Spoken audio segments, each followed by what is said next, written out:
Okay, so hello, good day class. So let's proceed to the unit 1 for our subject statics of rigid bodies. No? So now we will talk about the introduction to engineering mechanics. Okay, so ano bang ina-expect natin dito sa subject na to? So you will be able to learn the basic concept which serves as the foundation of mechanics. Okay? So engineering mechanics class ano is a basic subject in all engineering courses or programs, ano? Kahit sa CE and sa EE, meron din sila itong engineering mechanics. So you will also learn the different types of force system, resultant, vector operations for this particular unit lang yan. Okay? So now, since sabi ko sa inyo, ito yung foundation ng engineering mechanics. So discuss natin ano ba yung ibang mga branch ng engineering mechanics.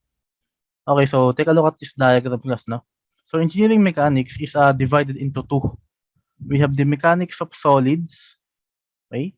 And then the mechanics of fluids. Okay, so we all know naman yung fluid, that is both liquid and gas. Okay? Basta nagfo-flow ang isang substance, sabihin that is a fluid, liquid and gas. Okay, so dito tayo sa mechanics of solids. Ang mechanics of solids kasi is nahahati din sa dalawa. Okay? One is the rigid body and then the other one is the deformable body. So ano pinagkaiba ng dalawa na yan? Rigid body meaning yung body mo is sobrang tigas. To the point na hindi talaga siya nagbabago ng shape. Anong ibig kong sabihin? Kasi ang counterpart niya doon is yung deformable bodies. Yung ano, kapag yung body is deformable, ibig sabihin nagbabago siya ng shape. Okay? So for example, yung steel, okay? Ang steel is minsan kino-consider yan sa mga problem, kino-consider siya na rigid body. Pero in reality, that is a deformable body, ano, kasi yung steel is nababago yung shape niya. Okay, pag ina-apply ng certain forces, ina-apply ng heat, okay, nagbabago yung force. So that is a deformable body. So anong pinagkaiba ng dalawa na yan? So rigid body is a solid body na kahit na anong apply ng force, ng heat ang gawin mo is hindi siya made-deform. Meaning hindi mababago yung shape niya. Okay? So kaya kung napansin nyo, nasabi lang natin ngayon is statics of rigid bodies. Ngayon, sa rigid bodies naman, nahahati ulit yan sa dalawa. We have the statics and the dynamics. Ngayon, ano naman ang pinagkaiba ng statics at dynamics? Kapag sinabing statics, okay, yung rigid body mo, ibig sabihin, yung rigid body mo is hindi gumagalaw. Meaning at rest. Okay? Then syempre, ang counterpart niyan, pagka dynamics, so yung paggalaw naman ng kino-consider natin dyan. So yung dynamics is nahati pa yan sa dalawa. We have the kinematics and the kinetics. Okay? Whereas, bigyan ko kayo ng konting preview, anong pinagkaiba ng kinematics at kinetics? Ang kinematics is purely the motion itself of the rigid body. Whereas yung kinetics naman is the movement plus the force applied on that particular rigid body. Ano? So, this is a next subject kapag nakapasa kayo dito sa statics of rigid bodies. Yan yung sunod yung iti-take, yung dynamics of rigid bodies. Kaya nga yung subject natin ngayon is statics, meaning hindi gumagalaw. The same time, rigid bodies. So, statics of rigid bodies, meaning mga rigid bodies, ibig sabihin yung mga bodies na hindi na-deform, tapos hindi sila gumagalaw, naka-attract sila. Okay, so ito muna yung una nating iti-take ngayon. Ngayon, if makapasa kayo dito sa subject na to, and then natutunan nyo yung mga dapat yung matutunan, third year, first sem, iti-take nyo yung dynamics naman. Okay, yun namang mga gumagalaw na rigid body. Okay, since ngayon is static tayo. Tapos kasabay nyo iti-take dyan is yung mga deformable. Ibig sabihin, iti-take nyo na rin yung subject na hindi na rigid yung mga body, kundi deformable na, meaning nababago na yung mga shape. So, andyan na yung strength of materials, theory of elasticity, and then theory of plasticity. Okay, then kasabay nyo na rin iti-take nyan is yung mechanics of fluids or fluid mechanics. Okay, so napakahalagang foundation nitong statics. Okay? So dito naman sa mechanics of fluids, pagpunta dito sa right side, kailangan nyo ng knowledge dito regarding statics of rigid bodies at saka thermodynamics. Okay, so pinagsama na siya diyan. So next sem, sabay-sabay nyo kukunin ito, itong dynamics, deformable, tsaka mechanics of fluids. So, yung tatlo na yan is nangangailangan ng knowledge dito sa statics of rigid bodies kasi ito yung pinaka-basic or pinaka-foundation nitong engineering mechanics. Okay? So, I hope matutunan nyo yung mga dapat yung matutunan dito sa subject na to. No?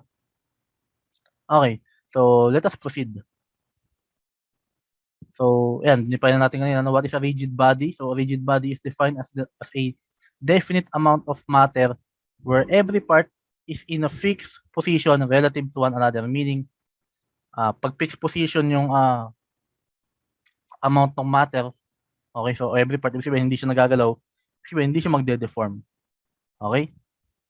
Ayan, sabi naman dito, in simple terms, rigid bodies are solids which cannot be deformed. Okay? So, basahin natin yung mga ano dito, mga terminologies. We have the mass. I know some of you siguro alam na yung mass. Ano? Mass is a constant property of a body which defines how well it resists a change in motion. Or yung, sa madaling salita, yung bigat ng isang body or ng isang object. Ano? So, anong pinagkaiba niyan sa weight? So, yung weight is weight is a force kasi, no? It includes the gravitational acceleration dito sa Earth. Okay? So, iba kadalasang example diyan is kadalasang pagkakaiba or definition is yung mass ng object dito sa Earth is kaparehas ng mass ng object dun sa moon. Okay? Pag yung object na to dinala mo sa moon, parehas lang sila ng mass. Ngayon, kung yung weight naman, yung weight ng object na to dito sa Earth is iba dun sa moon kasi magkaiba na sila ng gravitational acceleration. So, again, ulitin ko kasi yung weight is a force. Okay, so ano ba kasing definition ng force? Force is the action that is exerted by one body to another. Okay? So, meron tayong class na tawag na force system. So, ano naman yung force system? Kapag yung isang system is binubuo ng two or more forces, okay, we call that force systems or two or more vectors to be exact. Okay? Ngayon, ano pa ba dito? Meron pa tayo dito tinatawag na scalar and vector quantity. So, ano naman yung pinagkaiba nun? Scalar class is a magnitude lang. Okay, wala siyang direction. Whereas yung vector is both magnitude and direction. Ano bang mga example niyan? For example, commonly naririnig yung term na to, yung distance at saka yung displacement. Okay? Kung napapansin niyo plus na yung distance at displacement, parehas sila na unit of let's say naka in meters or yung gaano kahaba. Kaya lang ang pinagkaiba kasi ng distance at displacement. Pag sinabi mong distance, let's say 10 meters. Okay, that is a distance. Ngayon, when you say displacement, that is a, let's say 10 meters to the right. Ibig sabihin, meron siyang magnitude 10 meters, then meron siyang direction to the right. So that yun yung pinagkaiba no ng distance at saka displacement. Ibig sabihin, pag distance lang, that is only a scalar quantity. Ngayon, kung displacement, that will be a vector quantity kasi dapat 10 meters to the right. Okay? Ano pa ibang example yan? For example, speed and velocity. Ano naman pinagkaibang dalawa na yun? Pag speed, let's say 10 meters per second, yung speed. Okay? That is a scalar quantity kasi wala naman siyang direction. Then when you say velocity naman, let's say 10 meters per second going to the north. So, ibig sabihin, merong magnitude, 10 meters per second, going to the north, merong direction. That is a vector quantity. Merong magnitude and direction. Okay? So, yun lang yung ilan sa mga example ng scalar and vector quantity. Ano? Tandaan, pag scalar, magnitude lang. Pagka vector, magnitude and direction. Okay? So, dito na kayo pahirapan pa sa definition ng dalawa na yan. So, ano pa? We have here the free body diagram. Ano? So, ito, discuss natin ito ngayon pa lang. Kasi napakahalaga class ng free body diagram sa statics of rigid bodies. Kung sa ibang subject is nakakapag-solve kayo without free body diagram, so ibahin nyo rito sa statics, no? Napakahalaga dito ng free body diagram. Hindi kayo pwedeng makapag-solve o makatama ng solution, makatama ng sagot nang wala kayong free body diagram. Okay, so tandaan nyo yun, ano? Pagka wala kayong free body diagram, huwag na kayong mag-expect na tatama yung sagot niya. Okay? So ano ba kasi yung free body diagram? Sabi dito, it is a tool used to visualize and simplify the solving of mechanics problems. Okay, by isolating the body to be analyzed and only showing the points and lines of action of force exerted to the body. Okay, so let's have an example. Let's say we have a force system here. So meron tayong force na ina-apply dito, then meron tayong dalawang weights. Okay?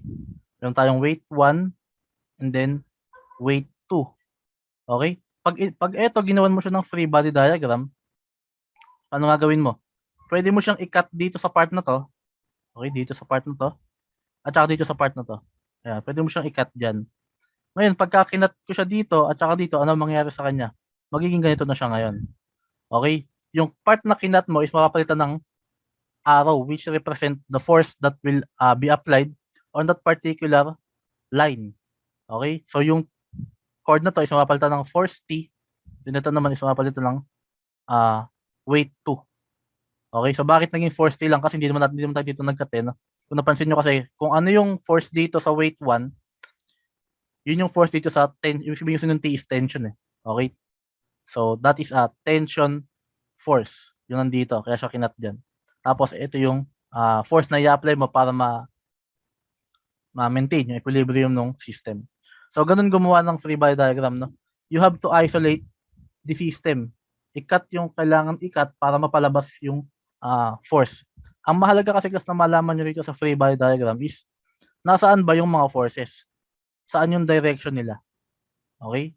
So tulad yan, ngayon alam natin na yung weight, obviously siguro naman sa physics alam nyo na to, no? Na ang weight is lagi yan pababa. Walang weight na naka-slant, walang weight na pataas, lagi yan pababa. Okay?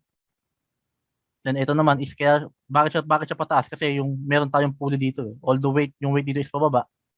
Okay, meron siyang pulley dito. Yun yung nagano sa kanya, yung tension dito. So since dito tayo nag-cut diyan, so dito lalabas yung force niya, no? Ibig sabihin kung ano yung weight niyan dito, yun din yung magiging tension niya dito.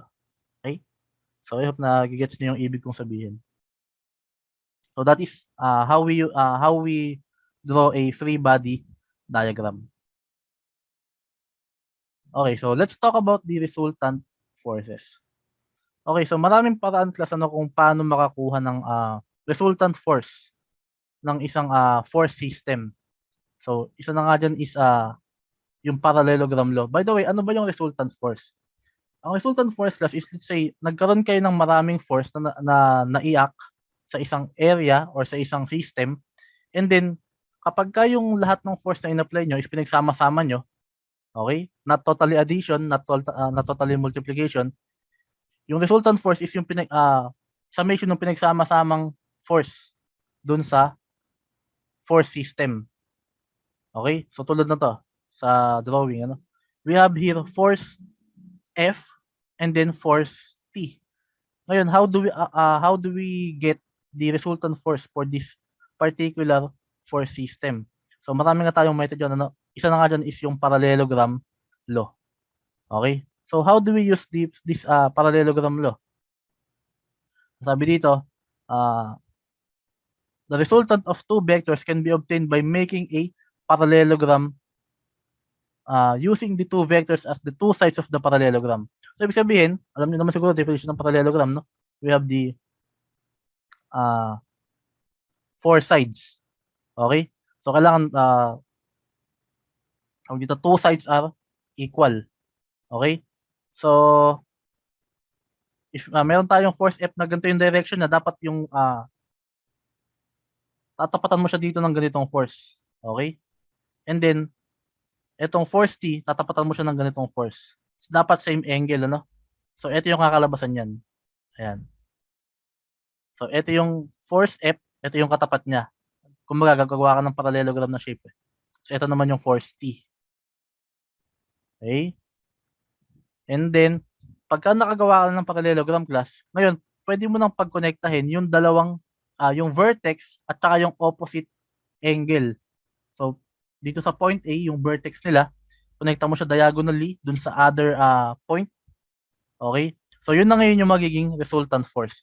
Etong ganito class na parallelogram law, applicable lang ito sa kailangan dito precise yung ano nyo, yung measurement nyo. Okay? Probably magagamit ito pagka na-tinake nyo yung subject na machine elements. Okay? Kailangan kasi dito, let's say, ang sukat na to is 10 meters. Then ito naman is 8 meters. Ano? Kailangan sakto yung sukat mo dyan. Kumbaga, susukatin mo kasi siya ng exact measurement. Tapos, ngayon, pag gumawa ka ng parallelogram dyan, tapos guguhit ka lang dito. Ngayon, susukatin mo lang mismo talaga kung gaano kahaba yung sukat niyan. Yun na yung magnitude ng resultant force mo. Okay? So, I hope nagigets niyo yung ibig kong sabihin. Ano? So, this is how we use the parallelogram law. Gawa lang kayo ng parallelogram, then connect yun yung vertex dun sa opposite angle, then susukatin yung measurement nung nagawang diagonal, then that will be the magnitude of the resultant force of that particular force system. Okay? So, isa pang method class is yung tinatawag naman natin na head-to-tail method. So, paano naman yung head-to-tail method?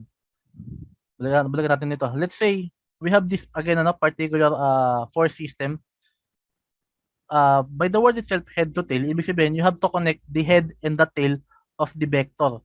Let's say, etong force F or itong vector F, okay, yung tail niya, okay, let's say, kukunin ko tong force F, yung tail niya, i-connect ako dito sa head ng force T. So, ano magiging resulta niyan? So, magiging ganito siya. Ito yung magiging T, ito yung magiging F. I-connect ko yung tail ng force F doon sa head ng force T. Ngayon, pagko-connectahin ko ngayon yung end-to-end, okay, ng dalawang force na pinag-connecta mo, then that will be the resultant force. So, ito yun. I-connecta mo ngayon yung end-to-end nung pinag-connecta mo. So, ito yung end nung tail ng force T. Ito naman yung head nung force F. So, pag pinag-connecta mo yan, yun na yung magiging resultant force mo. So, again, this is a exact measurement method. Ibig sabihin, ginagawa ito graphically talaga. Okay, kailangan mong gumawa ng exact measurement, probably use a graphing paper, tapos gumamit kayo ng ruler or meter stick. Okay? So ano pa ibang diyan? Or pwedeng halimbawa yung T naman ang ililipat mo sa F. Yung tail ng T, lagay mo sa head ng F. Ano naman nakakalabasan diyan? So magiging ganito naman siya. Okay, yung tail ng T, lagay mo sa head ng F. So ganun lang din ang makukuha mong resultant force diyan. Okay? Then itong nasa gitna is yung parallelogram law kanina. So that is the two two method on how we obtain a resultant force. Okay? Using the parallelogram law and the head-to-tail method. Okay? Ngayon, ang kagandahan naman kasi sa head-to-tail method is pwede mo siyang gamitin on multiple vectors tulad na to. Okay? If you can see this one, from point A, okay, nagkaroon tayo ng, let's say nagkaroon ka ng vector P, okay, tapos meron kang vector Q, i-connecta mo sa kanya, tapos kinonekta mo yung vector F or force F, then pati yung vector T or force T.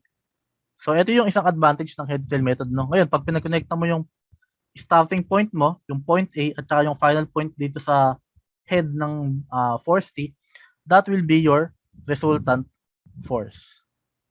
Okay? So, isang advantage siya ng head-to-tail method. Just connect head-to-tail, head-to-tail, head-to-tail, and then pag na-connecta mo na lahat, kunin mo yung starting point at saka yung end point. Dapat straight line lagi, class, no? Yung resultant force. Kasi that is a vector quantity. Wala namang vector na liko-liko. Dapat straight line. Okay? So, the resultant vector R is the straight line from starting point of the first vector to the head of the last vector. So, yun nga yung sinabi ko kanina. So, ngayon, discuss natin yung iba't ibang types ng force systems. So, first we have the coplanar forces. So, what do we mean by coplanar forces? From the word itself, yung planar. So, ibig sabihin lang yan, pwede nyo matandaan kaagad, no? Yung mga force is nag-a-act on the same plane. Okay, so tulad na to, no? Nag-a-act siya on the same quadrant of the X and Y axis. So, that is a coplanar forces kapag on the same plane. Okay? Kapag naman class collinear, okay, so again, from the word itself, no? linear, ibig sabihin, yung mga force nyo, let's say itong force P at saka force F is nag-a-act siya along the same line. Okay? So, ibig sabihin, makaka-form dapat sila ng straight line, ano? Yung force P at saka force F. Pagka ganyan yung force mo, ibig sabihin, that is a collinear force. Okay? Or collinear forces. Another one is a parallel forces. Alam niyo naman siguro kung ano ibig sabihin ng parallel, no? Ibig sabihin, pwedeng opposite or pwedeng same ng direction. Basta ang mahalaga, yung dalawang line na yan, kahit gaano pa sila kahaba or kahit hanggang infinity pa yung measurement nila, dapat hindi sila magkakaroon ng intersection. Okay? So that is a parallel force. Okay? Ibig sabihin, dapat same sila ng angle. And then, isang klase pa ng force system, ito yung pinaka-common. Pinaka-gamit na gamit sa statics, yung concurrent forces. Ibig sabihin, kapag yung forces nyo is nagkaroon ng common point, tulad na itong force P, force F, and force T, meron silang isang point dito na point of intersection. Ibig sabihin, this is a concurrent forces, ano, kasi meron silang point of intersection or common point. So, kung napansin nyo class, no? Ang isang force na collinear, probably, ano na rin siya, pwede mo na rin siyang masabi na concurrent kung magkapareha sila ng point of intersection. Kasi meron silang intersection dito. Okay? And then ano pa? Pero hindi lahat ng collinear is concurrent, no? Probably lahat ng collinear is concurrent, pero hindi lahat ng concurrent is collinear. Okay? So ano pa? So dito tayo sa components of forces. So dito ang ginamit na sa module is F na, no, instead na R. Okay? So ano bang meron ngayon dito? Ngayon, let's say we have a single force here. Okay? Tandaan nyo class, no, ang isang force is actually binubuo yan ng dalawang component. Lagi yan merong X and Y component. Okay, lagi siyang pwedeng i-break down into horizontal and vertical direction. Tulad na tong force F na to. Ayan. Meron siyang horizontal, so let's say Fx, then meron siyang vertical component which is Fy. Okay? Especially kung meron siyang angle theta na given. Okay, usually class, natandaan nyo pagka sa mga setup natin, mas common na ginagamit natin sa angle is dapat laging with respect to the horizontal. Okay, so anong meron dito? If you can see, if itong, take a look at this, if you see this red line, itong vector force vertical, pag nilipat ko siya dito, okay, itong part na tong red, lilipat ko siya dito sa part na to, okay, kung mapapansin nyo, makakabuo tayo dyan ng right triangle. Ayan, ito. Pag nilipat mo siya dito sa head ng Fx at saka kinonect mo sa head nung mismong force F. Okay, so this is a right triangle. Ngayon, how can we solve the magnitude of these three particular forces, itong Fx, Fy, and the F itself? Okay, let's say meron tayong given na angle theta. Okay, so dito na rin pumapasok yung mga knowledge nyo sa mathematics, especially trigonometry. Okay? So for example, meron tayong given na angle theta. Okay? And then meron tayong, let's say, given din yung force F. Ngayon, how do you get the value of the x component of that particular force given the angle theta? So using SOHCAHTOA, sabihin, pwede nyo gamitin dito is yung cosine theta is equal to the adjacent over hypotenuse. So ito yun. Cosine theta, okay? Dapat with respect to x yung with respect to horizontal yung angle. That is equal to adjacent fx and then over the hypotenuse f. So ganun lang siya. Or kung gusto niyo kunin yung fx nga, ayan, that is equal to force multiplied by the cosine theta. Okay? So what about naman kapag itong vertical force or yung Fy? So ganoon naman, you have to use sin theta, kasi sin theta is equal to opposite, then yung opposite side ng angle, ano? Opposite over hypotenuse. That is, sin theta is equal to Fy over F. Or, if you want to solve the Fy, that is equal to F sin theta. Ngayon, what about kung hindi naman given yung angle theta? Okay, so anong relation itong tatlong force na yan? So obviously, again, with your knowledge sa trigonometry, you can use the Pythagorean theorem. Okay, ano yung Pythagorean theorem? That is a square plus b square all over c square, di ba? So dito, ganun lang din yan. You have to use fx square plus fy square is equal to f square, yung hypotenuse. Okay, or to solve for the f, that is equal to the square root of fx square plus fy square. So I know, familiar na rin naman kayo dito na kasi nadaanan nyo na yung Pythagorean theorem sa trigonometry. Okay? So yun yung sabi ko lagi, ano, yung angle theta, dapat lagi siyang with respect sa x-axis or dun sa horizontal line. Okay? Kasi kung baka mamaya gawin yung with respect to vertical line, magiging reverse yung ano nyo, yung sin at saka cosine theta nyo. Okay? Ngayon, yun, para sa 2D yun. What about kung yung force system nyo is 3D? Meaning 3 dimension. Kasi pagka 2D, di ba x and y lang? X and y lang yung component mo. What about kapag ka nagkaroon ng z-axis? Ibig sabihin, magiging 3D. Okay? So, ganun lang din. If you want to solve for the force or resultant force of that particular force system, let's say 3D siya, that is only equal to the square root of fx square plus fy square plus fz square. Okay? So, ganun lang din siya. Parang Pythagorean theorem lang din na nadagdagan ng z. Okay? Ngayon, if you want to solve in each particular component, so ito lang din yung formula. That is equal to the force itself multiplied by cosine theta. Laging ganun, F cosine theta. Ngayon, magkakaiba-iba na lang yan, class, dun sa angle theta. Iba-iba ng angle theta yan.